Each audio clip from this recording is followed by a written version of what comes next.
حاجه قرفاني في عيشتها الا الدبانه دي وبوسي.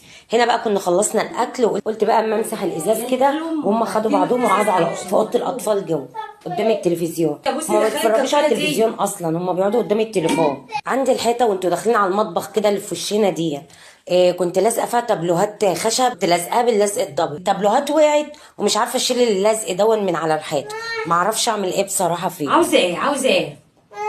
عاوزه ايه؟ القطه شوفها جوه في الاوضه جوه.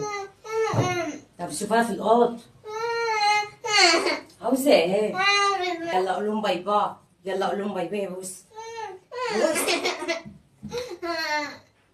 بومه، بصي دي بومه، بصي دي بومه. عاوزه ايه؟ عاوزه ايه؟ عاوزه ايه؟ بص بصي، عايزه المفتاح عشان تنزل الشارع. انا بخبيه في النيش فوق، فهي عارفه مكان، عماله تتنطط عاوزاه.